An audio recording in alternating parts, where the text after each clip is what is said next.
Hi,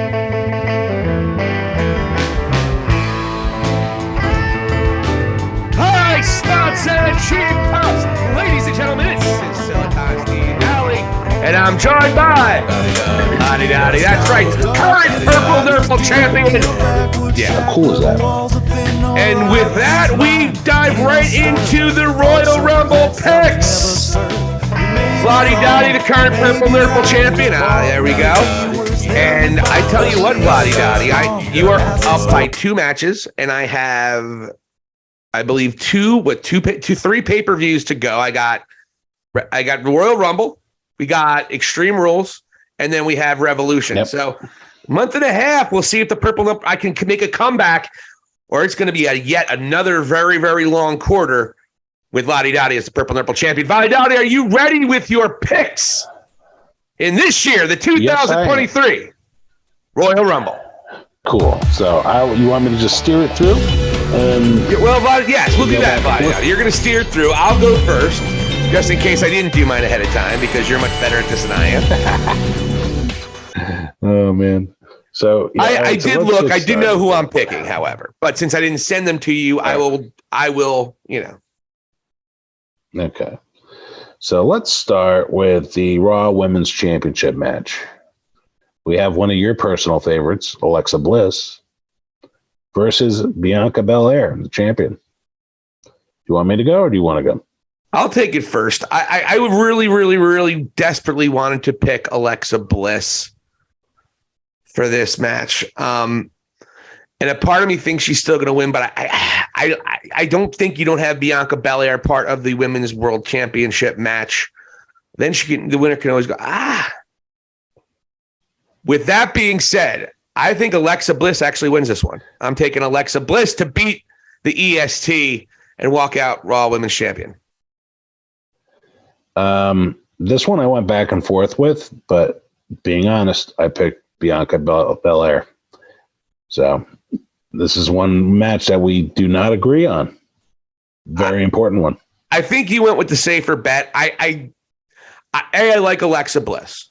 B, I like what's happening with her character, and I think a victory over Bianca Belair would be a lot more serving for her character. She already had a disqualification that she lost.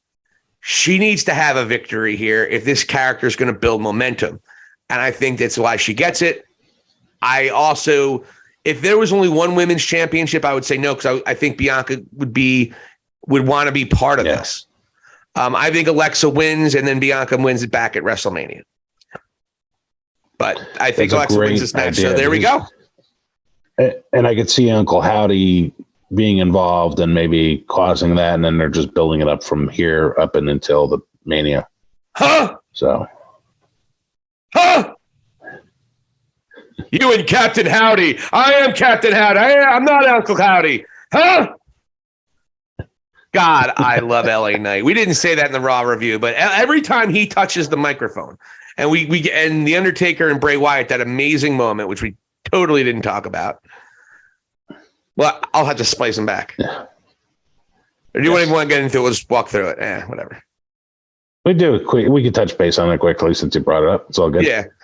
So you have The Undertaker. The LA Knight comes out, cuts another great promo. Again, he just has a rock. It's like Stone Cold and The Rock had a baby, and it came out with LA Knight, at least on the promo. I don't know about in the ring and all that, but the guy has a little bit of a Southern drawl. No, he's not from the South. He has a little bit of a Southern drawl to him, but he also talks with this very affirmative way that The Rock talked. The guy is just money. He says funny things. He has a couple of really cool one-liners. Let me talk to you. Yeah. I mean, it's great. The Philadelphia crowd was loving it, and he calls out any of those broken down old legends living off past glory. Well, guess what? He calls down and gets The Undertaker, the most legendary of the legends, the Phenom. But he comes out as the American Badass. And as LA Knight tries to escape, Bray Wyatt stops him from the other end of the aisle. LA Knight back into the ring. Undertaker grabs him by the throat. In comes Bray Wyatt. And Undertaker throws LA Knight to Bray Wyatt, hits the Sister Abigail. And then the Undertaker whispers a couple of things, The Undertaker whispers a couple of words to Bray Wyatt. And the question of the day, Vladi Dottie, is what did the Undertaker say to Bray Wyatt? Here's a couple theories online.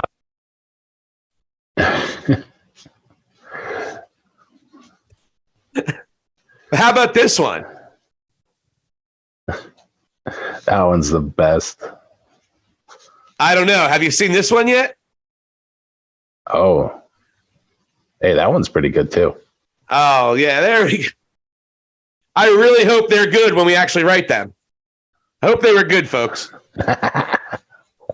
But any quick thoughts about Undertaker and Bray Wyatt and the passing of the torch of who the spookiest superstar in the world is? Spooky. Yeah, man. I thought it was a good moment for Bray. I think he needed it. And you and I in pre-production mentioned this. I mentioned it to you that it was good. I thought it was good to see the American Badass out there. It was because that was a good run. I thought I really liked that side of the Undertaker. Makes sense again, you know. And, it does because having him come out there.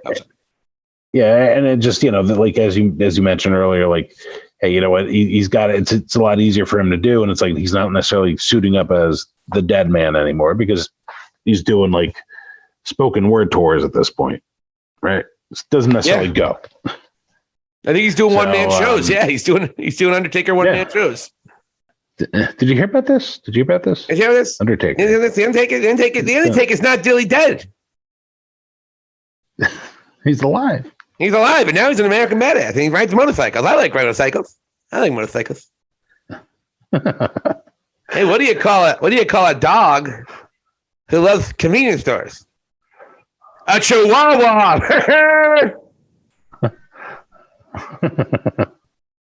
Man, that is comedy gold. Thank you, Wawa, our new sponsor. Oh man. So here, and then just having LA Knight in the middle of all this, and it was a good moment for Bray, as I mentioned him getting in the ring there, hitting Sister Abigail, as you said. Man, it's good. And then just having that subtle moment with Undertaker and Bray. And it's just great that LA Knight's involved. Like, if anybody's becoming a star out of this feud, it's LA Knight. 100%. If you could buy wrestler stock personalities, that'd be one to invest in.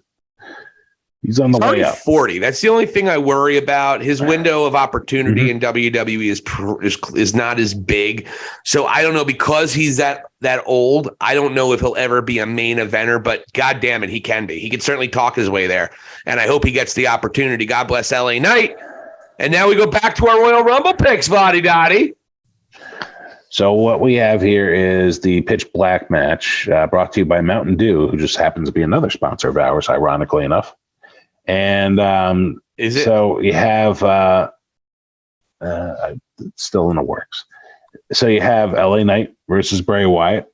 I'll go first. Of course, Bray Wyatt. But I have a question before I get into this. Don't we think it's a little fucked up to have the gimmick match with the big, spooky, scary, supernatural guy be sponsored by Mountain Dew? I think I'm going to take his soul and I'm going to hurt him. I'm going to beat him badly and I'm going to scare him. He's going to have to run right after he drinks this delicious Mountain Dew. Uncle Howdy coming out with the red shitty, the shittier of the Mountain Dews, the red one. Even though it doesn't look as gross. The Code Red. Is that what it's called? Great. There's, I think, one called Code Red, So I've never had a Mountain Dew in my life, so I shouldn't even talk shit. But you never had one. Never would. It looked disgusting to me. I would never even try it. Never even attempted it. It is overtly extremely sweet. Yeah, it is. And you know what? Actually, because I tend to enjoy bourbon and whiskey. That drink, I believe I read recently that drink was intended as a mixer for like bourbon or whiskey, like, and hence Mountain Dew being like a moonshine sort of reference as well. Dew. Yeah, it is not good. Yeah, but if you go like west of us, way west of us, It's the lifeblood of Central America, especially. Oh. No. Yeah. Ugh. It's not good. So yeah, I mean, it is what it is. I guess to each their own. I'm more of a if I had to choose something like that, it'd be like a Sprite. I don't fuck with clear soda, homie. No, I don't like clear soda. I like Coke. Coke guy, huh? Oh, yeah. Not so much anymore. But back in the day. Right. On the table or in the glass? Whatever was best at the time. Depends if I had a tuna sandwich or not. Really. I'm going to go with Bray Wyatt as well. I don't think there's any way he loses this match. But I really hope. But it's like you said, I think LA Knight has ascended. And that's what you want in any feud. You want both characters to come out differently. Bray Wyatt's starting to be a lot cooler over the last couple of weeks. But I'm rooting for LA Knight to win this match. I know he's not going to, but LA Knight. Yeah. I'm all in. Yeah. I'm with you. In terms of what you're feeling in terms of LA Knight, I'm sort of rooting for him myself, but I know it's not going to happen, of course. So there you go. You and I are both on the same page there. Next thing we'll go to is the match involving our tribal chief. Stacked night. This is a stacked night. 2 Royal Rumble matches. The main event right there alone is going to be with the price of admission. And you get these 2 other really good matches as well. The King. Sorry. You were introducing the match. I'm sorry. Okay. So, yeah, we have Roman Reigns against Kevin Owens here for the world title. The tribal chief against Kevin Owens, who has been great during this whole feud, too. He's been a great secondary character through this whole Sami Zayn bloodline charade and storyline. I don't think there's any way Roman Reigns loses this match, though. I think it's pretty obvious to everybody. Yeah. Somehow Roman wins this match. The question is, what will Sami's last test be? What will be his last test? Because I have a feeling he is going to be excommunicated from the bloodline this Saturday night. I think it could very well be. Yeah, I mean, they got us all on the edge of our seats now in regards to what Roman's going to do with Sami. What does he expect? He's not really communicating this stuff to us anyways. I'm sure he's sharing it with the wise man, though. So, yeah, I mean, what were we talking about again? Roman Reigns and Sami Zayn. Right. So, yeah, I'm picking Roman as well. All right. Well, all right. So that's 2. So so far, I only have Alexa Bliss differently. So now we go to the 2 Royal Rumble matches. I'm excited. What is going to be the first one? Let's do the women's one first. Is that cool? Because I think we. Yeah. By all means. So, yep. Do you want? I'll tell you my winner. I'm going with Rhea Ripley. I'm going to go with Rhea Ripley as well. I think that's what most people are assuming. A lot of people have been speculating it's going to be Rhea Ripley, Bianca Belair at WrestleMania. Also, just Rhea Ripley just looks too dominant right now, even though you can always throw a dominant person out at a Royal Rumble and find a cheap way to get him out of there. But that was my pick as well. I don't know. The Royal Rumble's been a little more, not that it's a bad thing necessarily, but the women's Royal Rumble and the men's Royal Rumble, it almost seems pretty obvious who's going to win.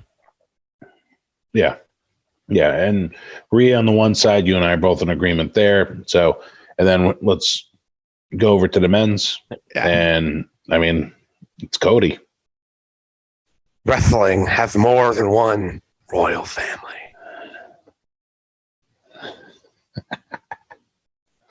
Suffering succotash, I'm going to win the world championship at WrestleMania. For my dad, for my brother Dustin, for my hot wife, for my dog, for Arn Anderson, for Tully Blanchard, for Sammy Guevara, for Ricky Starks, Cody Rhodes is the only person who has gotten any of a build about this fucking match. So if he wasn't to win, it would be Sammy, but I think Sammy's going to be beaten up so badly he's not going to be able to compete in the Royal Rumble. I think Cody Rhodes, the American Nightmare, comes back from his injury after that legendary performance in Hell in a Cell, and Cody Rhodes punches his ticket to WrestleMania 39. He's going to do the little point up, the banner. That's going to be Cody right there. I mean, that is definitely him. Your imitation of him is incredible. Love it. I think I'm just doing Daffy Duck. I'm not sure if what's different. This is a very romantic time in romantic days with our romantic ideals about the American Nightmare Cody Rhodes coming back and fulfilling his father's destiny, fulfilling a dream, fulfilling something that he's been working for virtually his entire adult life. That's what the American dream Cody Rhodes is going to do.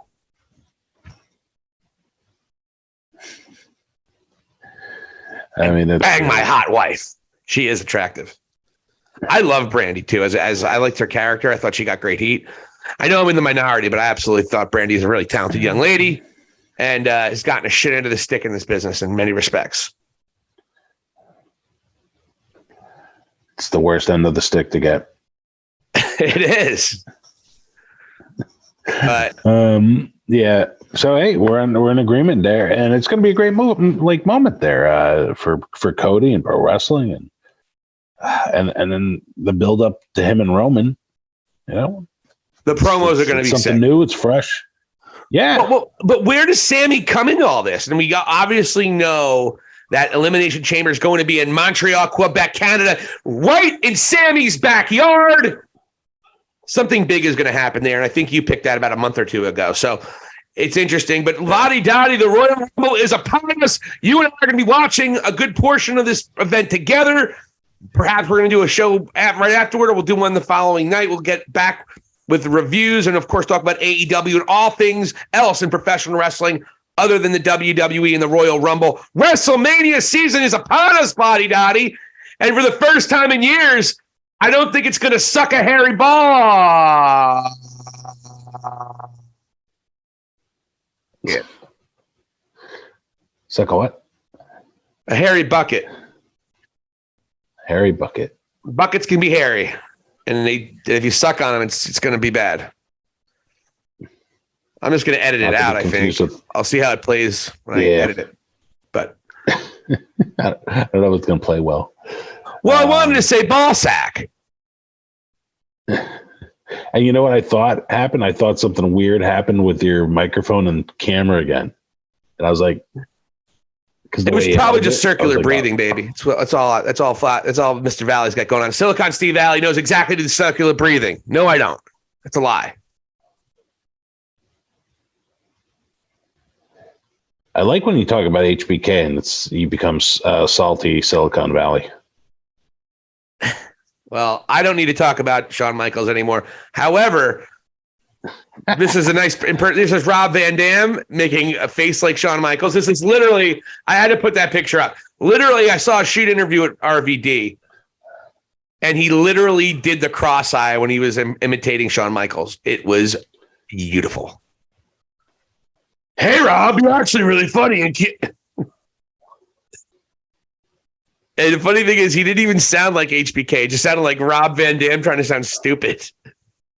RVD was like, hey, Rob, you were charming and you were funny and you were entertaining. It was such a backhanded compliment. That guy's a douche.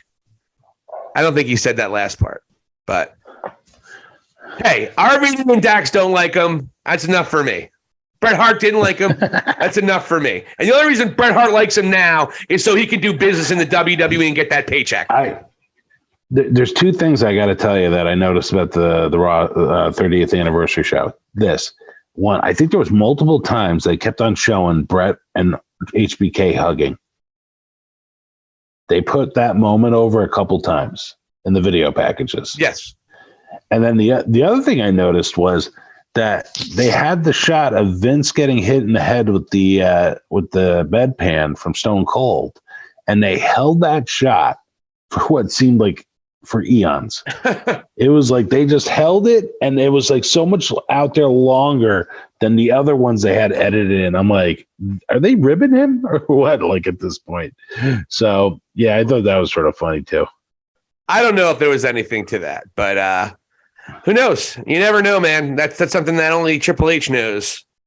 And Shawn Michaels. Shawn, are you talking to me? Are you talking to Corey Graves? Up here, buddy. Was that Triple H? That's my Gunther. Oh, good. Shawn Michaels, are you talking to me or Corey Graves? Because your eyes are fucked. I should chop him back into place. I'll do that for you. That ring and a rattle. I like how Gunther was standing up for the sport aspect of professional wrestling and making fun of how stupid DX is. I love that. Yeah, it was, and it played to the house too. It was just, they played to his character. That was really cool. And he was such a badass, none of them would step to him. I loved it. And they're a lot older now, right. too. They look a lot older than they did just 5 years ago for Raw 25. They look all significantly older. Everyone got older during this pandemic. It's the craziest thing. Like people that were your heroes growing up and all that, they're all old men now. It's crazy. And I'm starting to think I might be getting older. Well, you don't look it. I don't feel it. Man.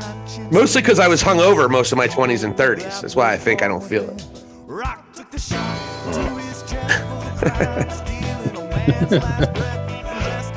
All right, ladies and gentlemen, we've had a fun time. We only have one different match. Come on, Alexa. I believe in you, Alexa. I believe in you, baby. Alexa Bliss and Bianca Belair. Vladi Dottie going with Bianca. I'm going with Alexa. Everything else is the same. Get one step closer for that purple nurple. So thank you so much for listening to us, folks. Thank you for watching us. We continue to grow in views, grow in popularity. We want to thank everybody who has contributed to that. So please hit the subscribe button. For Vladi Dottie, this is Silicon Steve Alley. Thank you so much for watching High Spots and Cheap Pops. Here endeth the lesson.